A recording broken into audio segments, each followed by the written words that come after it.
श्री मैत्रेय जी स्वयंभू मनु की महारानी शतरूपा से प्रिव्रत और उत्तानपाद ये 2 पुत्र हुए थे। 3 कन्याएं, आकुति, देहुति, प्रसूति। तो देहुति जी का आप चरित्र सुने पूरा। आकुति का यद्यपि उसके भाई थे तो भी महारानी शतरूपा की अनुमति से उन्होंने रुचि प्रजापति के साथ पुत्रिका धर्म के साथ विवाह किया। पुत्रिका धर्म के अनुसार किए जाने वाले विवाह में शर्त होती कि कन्या के जो पहला पुत्र होगा उसे कन्या के पिता स्वीकार करेंगे। प्रजापति रुचि भगवान के अनन्य चिंतन के कारण ब्रह्म तेज से संपन्न महापुरुष थे। उन्होंने आकुति के गर्भ से पुरुष और स्त्री का एक जोड़ा उत्पन्न किया। उनमें जो पुरुष था वो साक्षात यज्ञ स्वरूपधारी भगवान श्री हरि, और जो स्त्री थी वो भगवान से कभी अलग न रहने वाले लक्ष्मी जी के अंश स्वरूपा दक्षिणा। यज्ञ और दक्षिणा का प्रादुर्भाव हुआ। मनु जी अपनी पुत्री आकुति के उस परम तेजस्वी पुत्र यज्ञ और दक्षिणा को पास रख लिया। रुचि प्रजापति ने जब दक्षिणा विवाह के योग्य हुई तो उसने भगवान को ही पति रूप में प्राप्त करने की इच्छा की। तब भगवान यज्ञ पुरुष ने दक्षिणा से विवाह किया। इसलिए यज्ञ तभी पूरी मानी जाती है जब दक्षिणा हो, दक्षिणा दी जाए। इससे दक्षिणा को बड़ा संतोष हुआ। भगवान प्रसन्न होकर उससे 12 पुत्र उत्पन्न किए। तोष, प्रतोष, संतोष, भद्र, शांति, इडस्पति, इद्म, कवि, विभु, स्वर्ण, सुदेव, रोचन। ये ही स्वयंभू मनवंतर में तुषित नाम के देवता हुए। उस मनवंतर में मरीचि आदि सप्तऋषि थे। भगवान यज्ञ ही देवताओं के अधीश्वर इंद्र थे।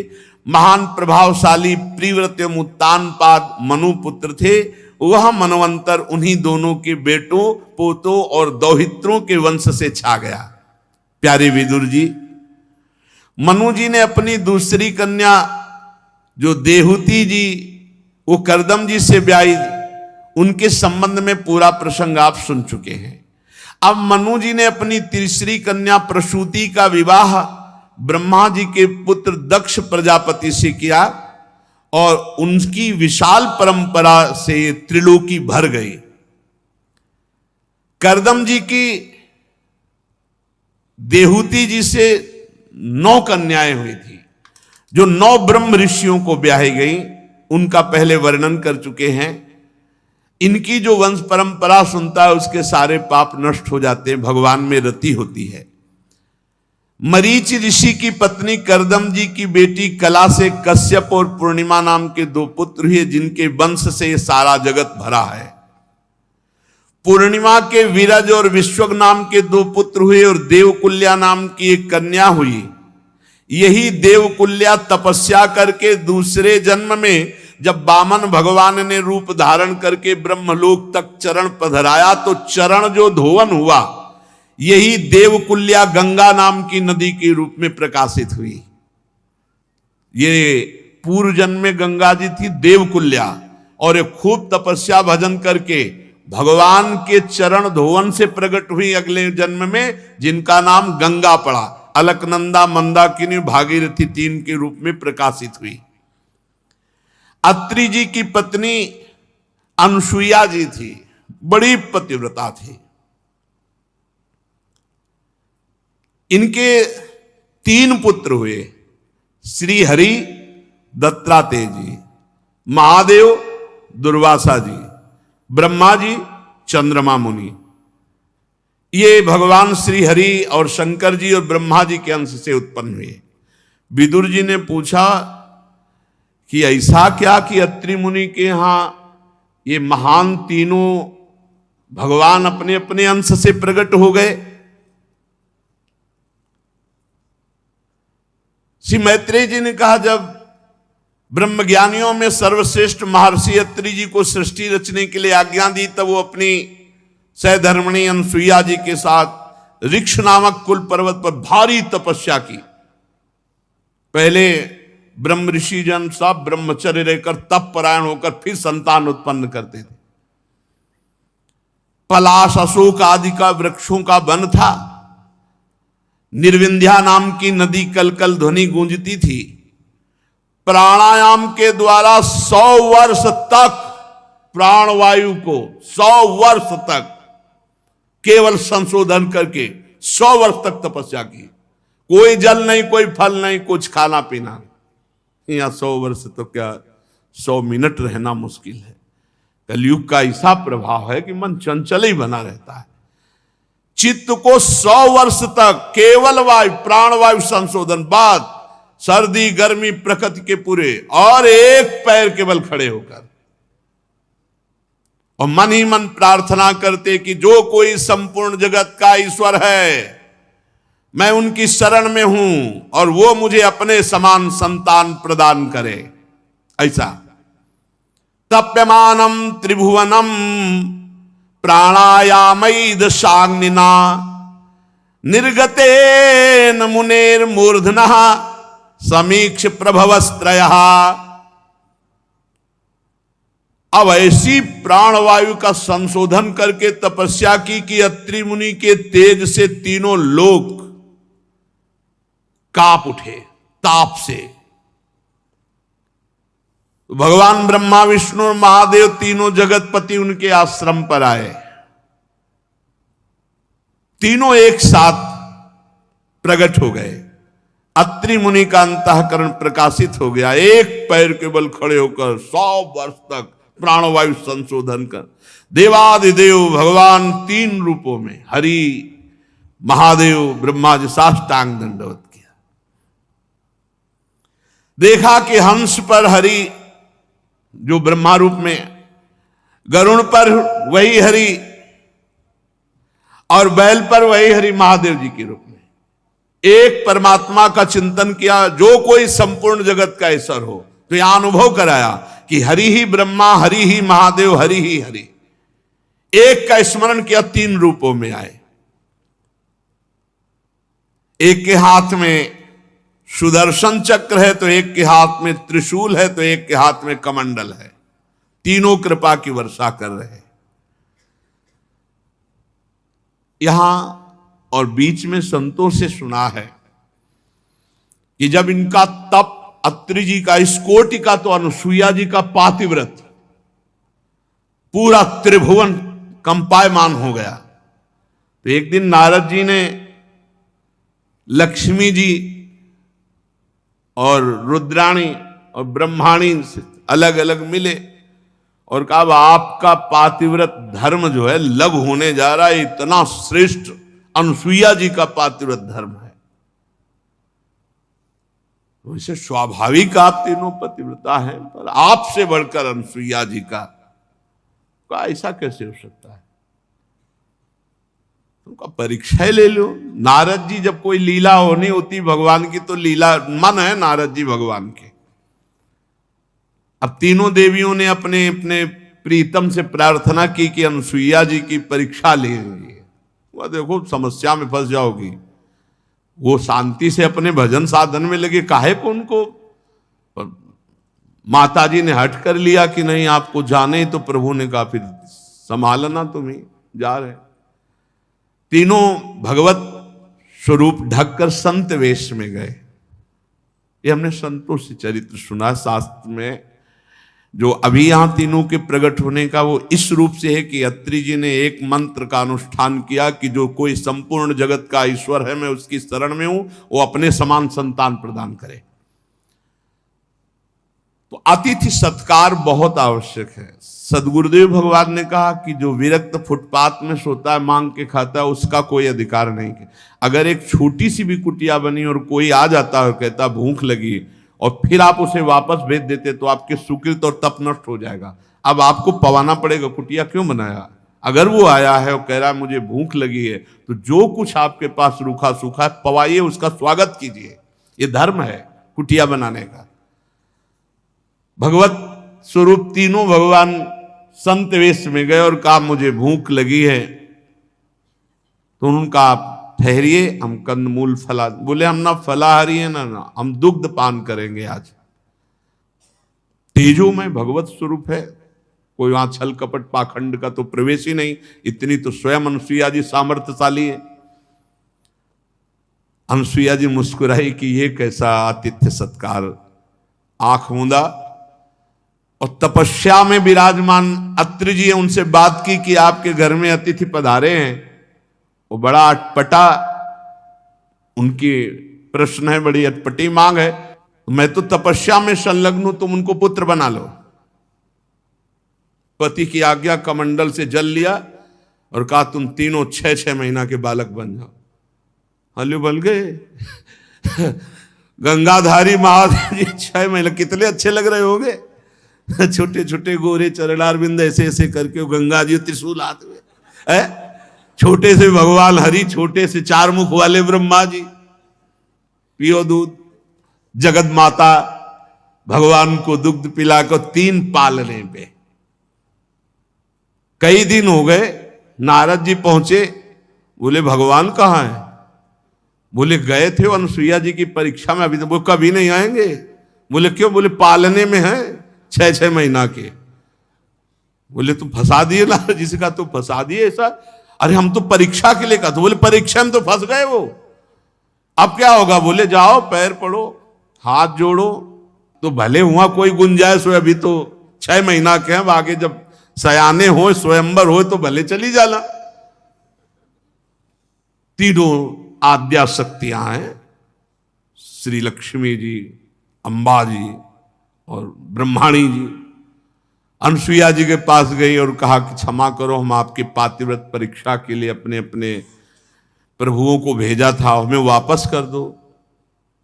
कौन हो आप? तो परिचय बताया, ऐसा है।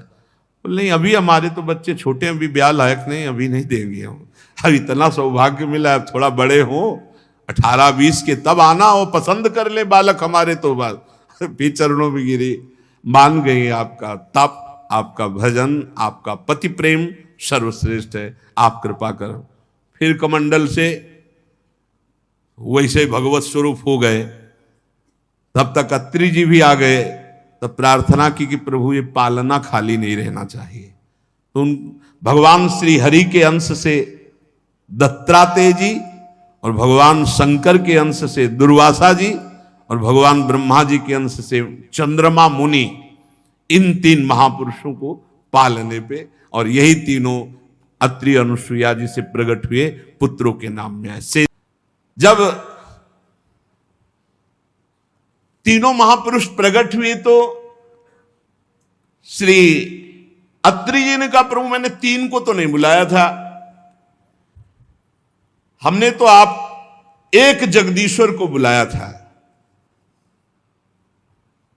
अत्रि मुनि ने कहा हमने तो प्रार्थना की थी,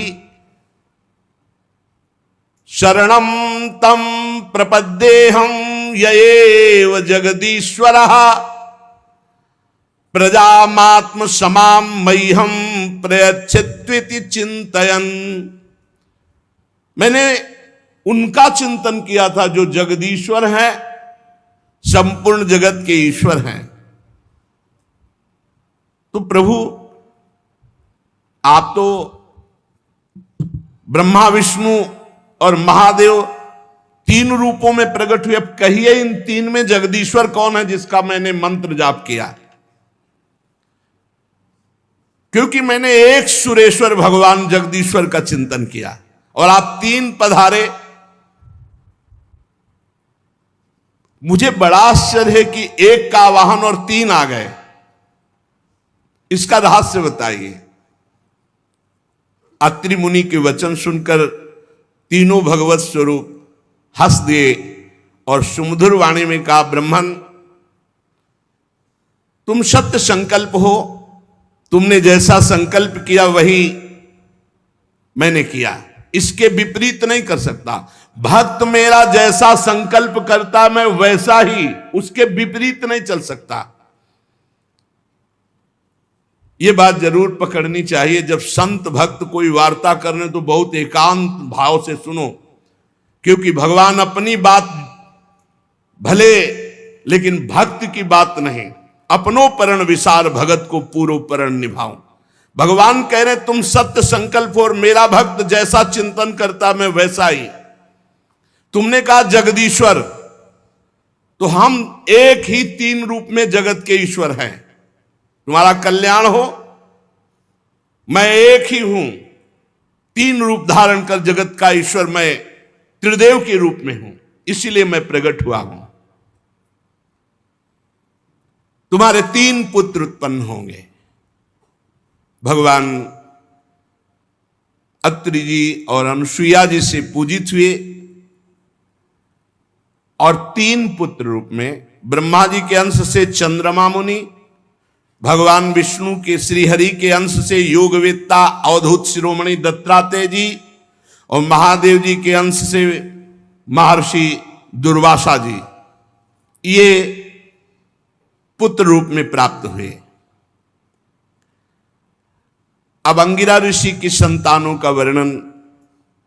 अंगिरा जी की पत्नी श्रद्धा ने सिनी वाली, कुहू, राका, अनुमति, ये चार कन्याओं का जन्म दिया और उनके सिवा दो पुत्र हुए, जिनमें भगवान बृहस्पति जी और उतथ्य जी, ये दो पुत्र हुए। बृहस्पति जी अंगिरा जी के पुत्र हैं और उतथ्य जी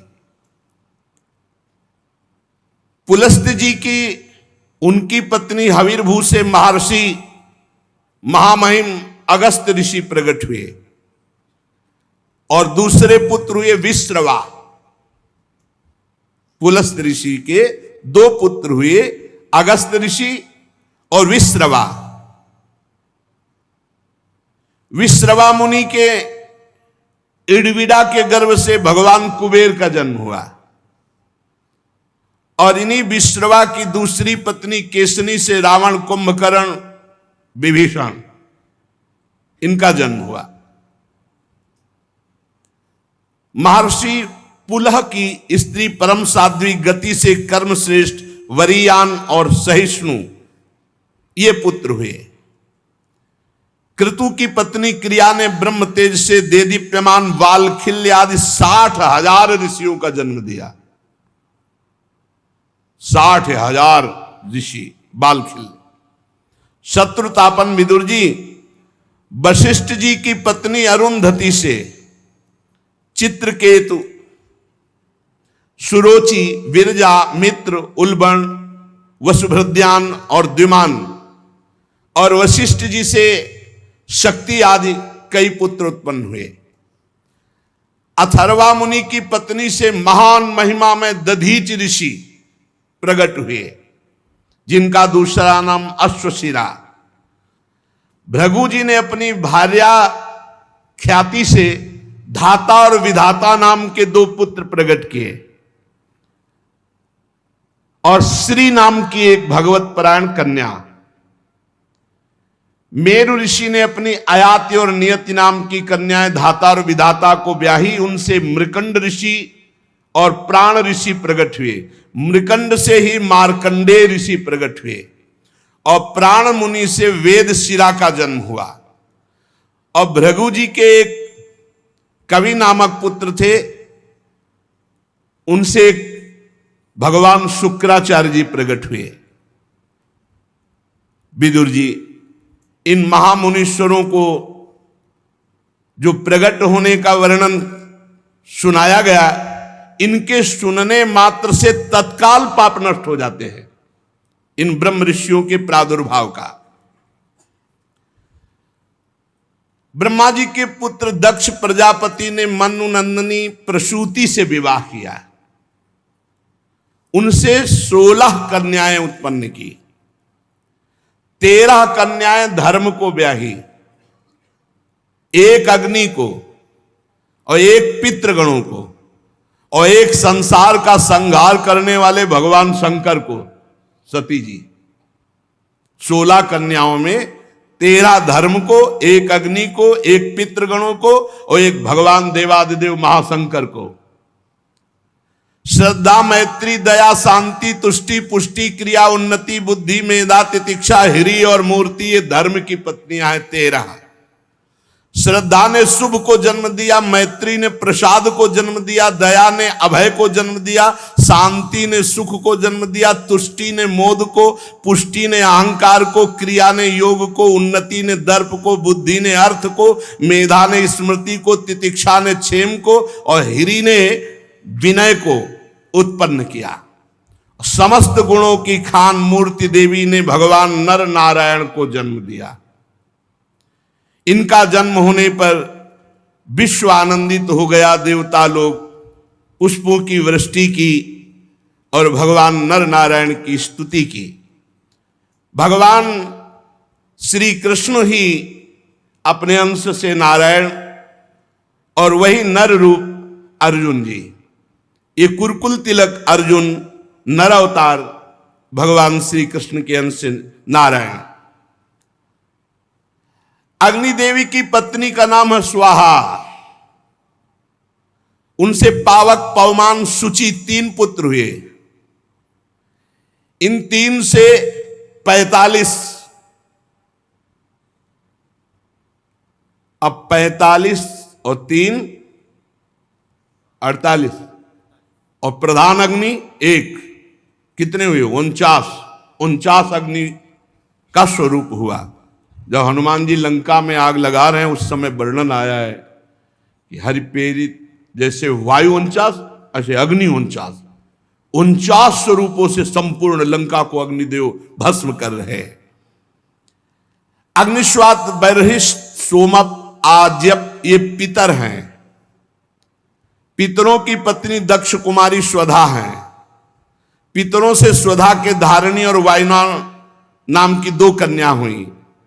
दोनों ही ज्ञान विज्ञान में पारंगत, ब्रह्म ज्ञान का अनुभव करके उपदेश करने वाली हुई, इसलिए इनके कोई संतान नहीं, ब्रह्म में लीन देवियां। और महादेव जी की पत्नी सती से भी कोई संतान नहीं हुई, क्योंकि उन्होंने ब्याह के कुछ दिन ही बाद अपने शरीर को योगाग्नि में भस्म कर दिया अपने पिता की यज्ञ में।